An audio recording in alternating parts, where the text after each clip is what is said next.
holding a tablet that was written thousands of years ago, and being able to read what it says is an amazing feeling. Deep beneath the ruins of Egypt's forgotten capital, archaeologists uncovered a small clay tablet among many others. So, what we have here is a clay tablet. As a matter of fact, its surface scarred, its words long, dead. For over 3,000 years, no one knew what it said. If you see a cuneiform tablet for the first time, you're not likely to identify it as writing. But when AI finally gave it a voice, the silence broke. It wasn't just a letter, it was a warning. We will paste the text of the inscription and we will highlight that word with question marks. A message from a pharaoh watching his world collapse, and a reminder that ours could be next. The pharaoh's lost letters. Around the middle of the 1300s BC, the Egyptian pharaoh Akhenaten did something no other ruler had ever dared. He abandoned the old capital and built an entirely new one from scratch on a flat stretch of desert along the Nile. He called it Akhenaten, which means the horizon of the Atene. Today, we know it as Amarna. When the city died, it left behind something far more valuable than gold or statues. It left its paperwork. And this paperwork wasn't written on papyrus like the usual Egyptian records. It was baked into clay. Hundreds of tablets were stacked and stored in the government offices, tucked away and forgotten for more than 3,000 years. When they were finally discovered in the late 1800s, they stunned the world, because these weren't temple records or religious texts. They were the pharaoh's mail. The letters sent to and from Egypt's allies, rivals, and vassal kings. And here's the shocker. None of it was written in Egyptian. The letters were in a foreign language, Akkadian, pressed into clay using a writing system called cuneiform. At first glance, that sounds strange. Why would the king of Egypt, land of hieroglyphs, receive mail in someone else's language? But in the ancient world, Akkadian was the international language of diplomacy, the Bronze Age version of global business English. Every kingdom that mattered used it when sending messages abroad. The story of how these tablets came to light is as messy as archaeology ever gets. In 1887, a group of villagers digging for fertilizer or bricks in Amarna unearthed a pocket of clay tablets. Some say it was a single peasant woman who struck them first. Others insisted it was a group of men. Either way, once word spread, people carried the tablets to dealers who began selling them in Cairo and beyond. Scholars scrambled to figure out where they came from, racing against looters and collectors. Archaeologists soon noticed something remarkable about the site itself. In the center of the ruined city, they found mud bricks stamped with hieroglyphs that read, "The place of the correspondence of Pharaoh." In other words, the official Bureau of Correspondence, an ancient version of a foreign ministry mail room. And it matched where later excavations would find even more tablets. For the first time, it was clear that the letters came directly from the Pharaoh's archive, not from a temple, not from a burial, but from an actual government office that once managed international relations. In the following years, professional excavations tried to rescue what the dealers had scattered. In 1891 and 1892, the famous British archaeologist Flinders Petrie dug at Amarna and recovered more pieces of the archive. About a decade later, in 1903, Émile Chassinat, head of the French Institute in Cairo, acquired 2 additional tablets that had turned up on the market. What followed was chaos because the tablets scattered across the globe almost immediately. Museums competed to buy them, collectors hoarded them, and dealers split sets apart. Today, the largest groups of Amarna letters are divided among several major institutions. Over 200 are in Berlin's Vorderasiatisches Museum. Almost 100 sit in the British Museum in London. About 50 more rest in the Egyptian Museum in Cairo. Smaller collections are housed in Paris at the Louvre, in Moscow at the Pushkin Museum, in Oxford at the Ashmolean, in Chicago at the Oriental Institute, and a handful elsewhere. Each piece is registered, cataloged, and listed by museum number. For anyone trying to study the entire archive, this scatter is the first big problem. The only way to read it all is to hop from country to country, gallery to gallery, notebook to notebook. There is no single shelf labeled Amarna. Correspondence. It's a worldwide puzzle of fragments. And that's exactly the kind of problem AI was built to solve. If you ever visit one in person, the simplicity is what strikes you. A typical tablet from the Amarna archive is about the size of a man's hand, roughly 6 inches long, 4 inches wide, and maybe half an inch thick. Each one carries rows of tiny, wedge-shaped marks, hundreds of them, pressed into damp clay with the tip of a reed stylus. The tablet was then dried, hardened, and stored. What makes these tablets so distinct from the Egypt most of us picture is the writing itself. Cuneiform doesn't look anything like hieroglyphs. It isn't painted or carved in graceful bird and eye symbols. It's angular, dense, and deeply practical. Little wedge impressions arranged in patterns that stand for syllables, words, or ideas. To read cuneiform, you don't spell it out letter by letter. You memorize hundreds of signs, their sound values, and the context that decides which meaning fits. A single sign can represent multiple sounds or even a full word. The result looks alien at first, but the logic is rigorous. It's a system built for clerks and kings, not artists. Among all these tablets, one stands out. IA 286, known officially in Berlin as VAT 1642. It's one of the more complete and elegantly written examples, measuring about 8 inches tall and 3.5 inches wide. Today, it sits in Berlin's Vorderasiatisches Museum, and up close, you can see why readers argue over certain lines. The surface shows water wear and small edge losses, so a few wedge groups fade right where the tablet curves. Those scars are why some signs are uncertain in print and why modern tools have to tread carefully around the missing bits. And right now, we've got AI tools that can do something those early scholars could only dream of. By feeding in the transcribed symbols from these tablets, artificial intelligence can analyze the patterns, compare them with millions of known signs, combinations, and attempt a translation in seconds. What once took months of painstaking work with dictionaries and magnifying glasses can now be done in a blink. But when AI took a crack at this tablet, IA 286, it didn't just spit out a routine diplomatic letter. It revealed something far more unsettling, a message written over 3,000 years ago that reads less like a report and more like a warning. How AI learned to read Akkadian.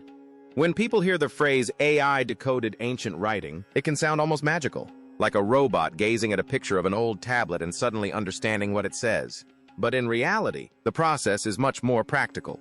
Decoded doesn't mean a machine develops ancient wisdom overnight. It means the system uses a special type of translation engine known as neural machine translation, or NMT for short. Think of it as a very fast learner, trained to take sentences in one language and predict how those same ideas would appear in another. Instead of memorizing dictionaries, it studies thousands of paired examples, ancient lines matched with human translations, and learns the patterns between them. Once trained, the system can look at new lines of Akkadian text and generate a clean, modern English version that follows the same logic. In a 2023 peer-reviewed study published in Scientists showed that this approach really works. They trained their model to translate Akkadian into English in 2 different ways. One model read the actual cuneiform signs directly, those wedge-shaped marks that scribes pressed into clay. Another model read transliterations, which are Akkadian words rewritten using our modern alphabet by experts. The results were measured using a standard score called BLEU, which rates how closely a translation matches a trusted human version. The higher the score, the better the performance. When the model read the cuneiform directly, it scored around 36.5. When it read the transliterations, it hit roughly 37.5. Those numbers might not sound dramatic, but for this kind of early work, they're strong results. It doesn't mean the computer has replaced scholars, but it does mean the tool can generate quick, reasonably accurate drafts, especially for texts written in formal, predictable styles. The next question is where the words come from in the first place.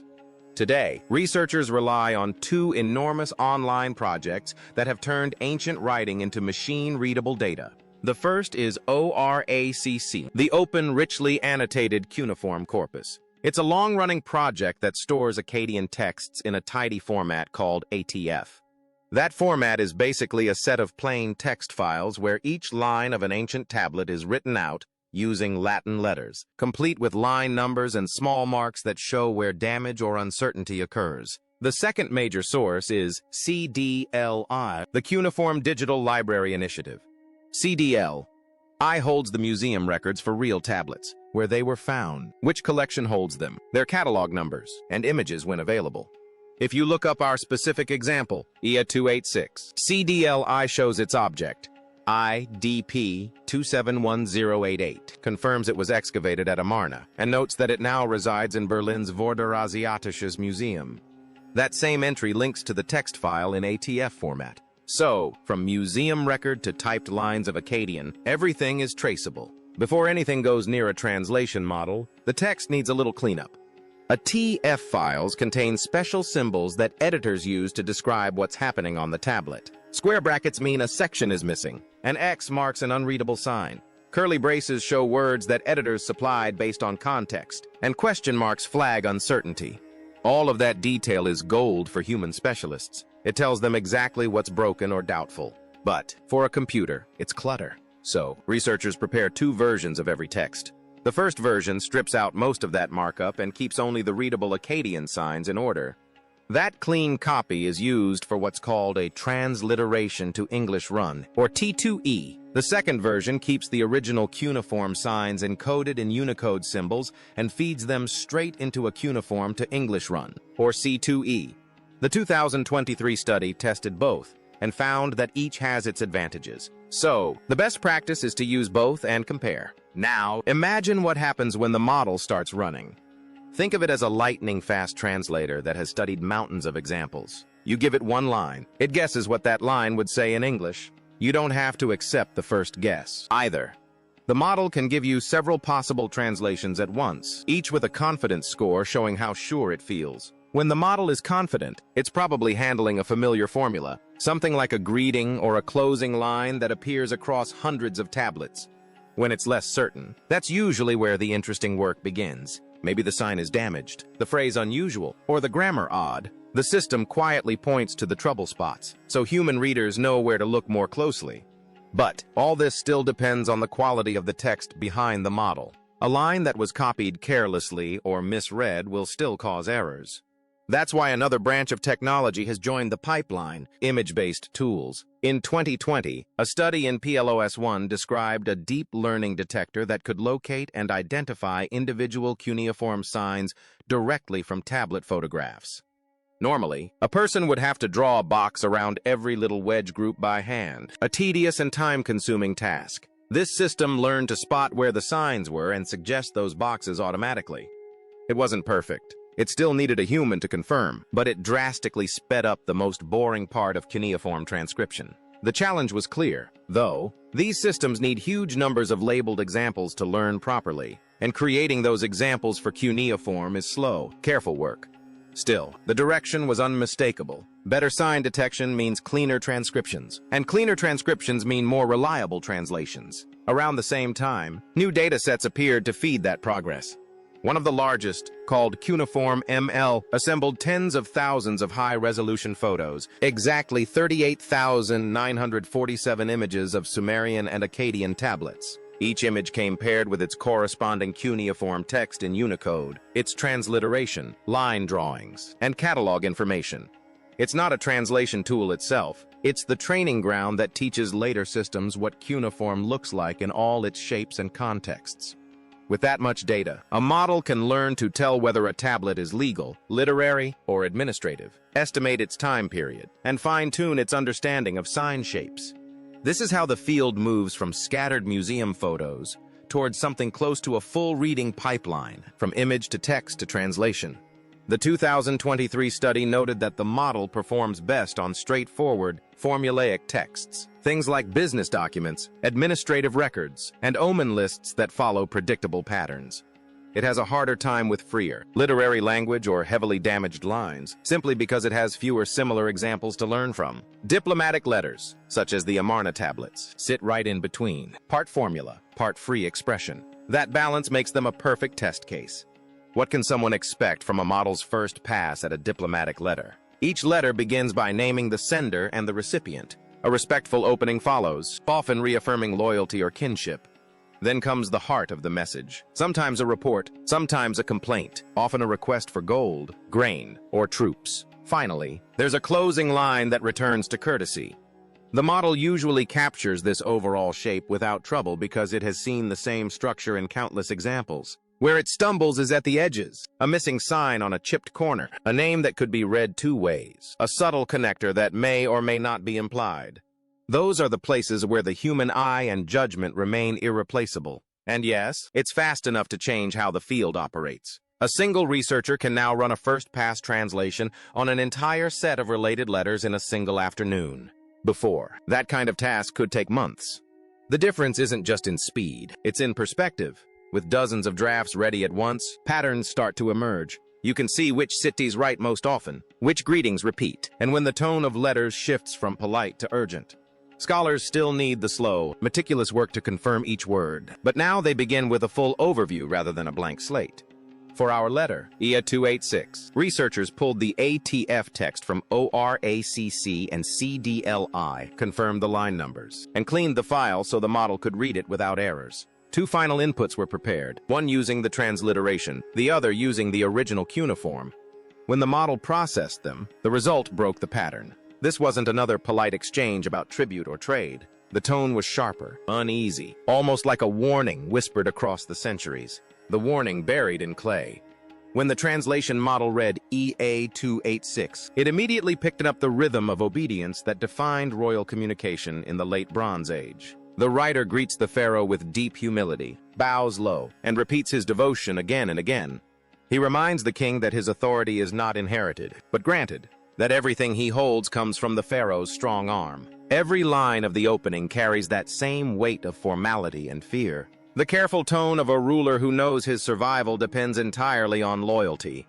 But soon, the tone darkens. The smooth phrases of obedience give way to short, urgent warnings. The model began returning lines that sounded nothing like the calm routine of taxes, trade, or tribute. Over and over, it found sentences built around loss and danger.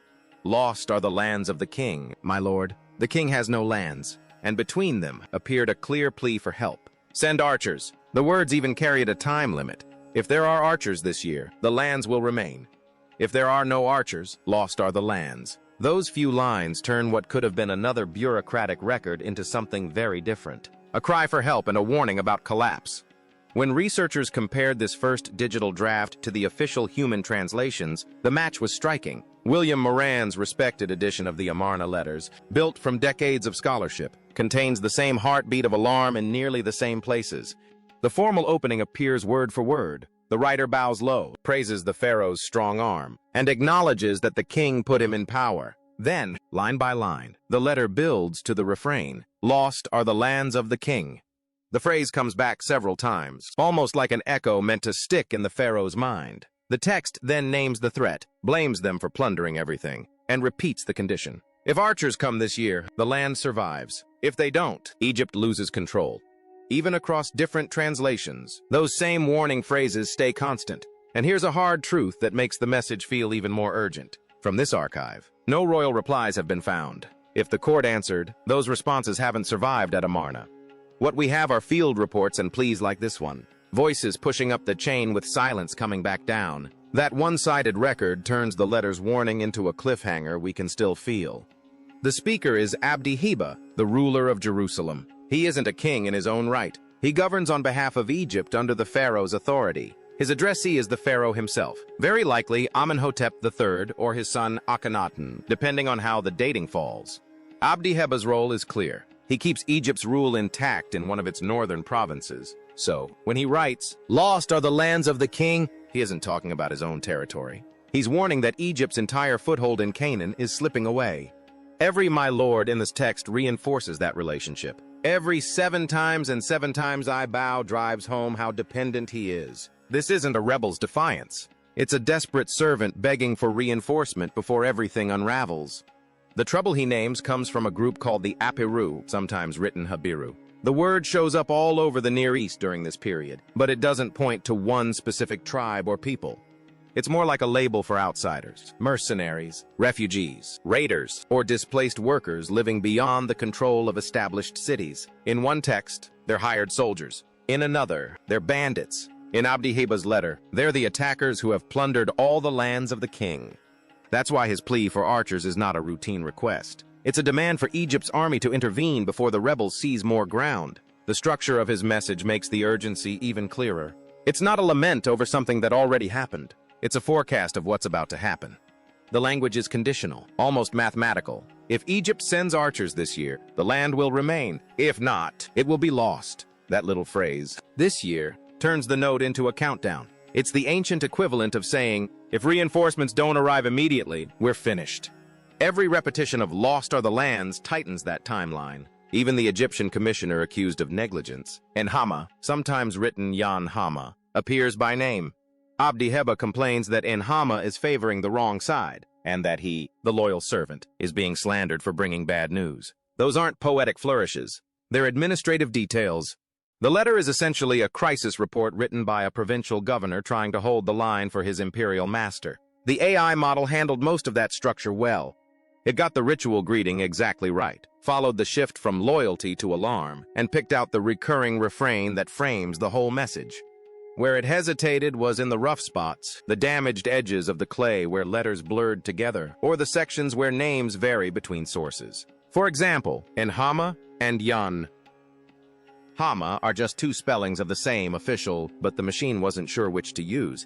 It also smoothed a few connecting words to make the English read more naturally. Those small slips are normal and expected when translating an ancient language, even for humans. What matters is that the main structure and message held steady. A loyal servant, a looming threat, and a plea for help bound by time. To understand what was at stake, picture the map. During the Amarna period, Egypt's reach extended deep into the Levant. Dozens of city-states, including Jerusalem, existed as vassals under Egyptian oversight. They sent annual tribute, obeyed Egypt's envoys, and expected military protection in return. When Abdi Heba wrote his letter, Egypt's power was beginning to thin out. Internal shifts, religious reforms, and regional unrest were pulling resources away from the frontier. Local rulers like him were left to fend for themselves, surrounded by enemies who could smell weakness. That's why his message is so sharp.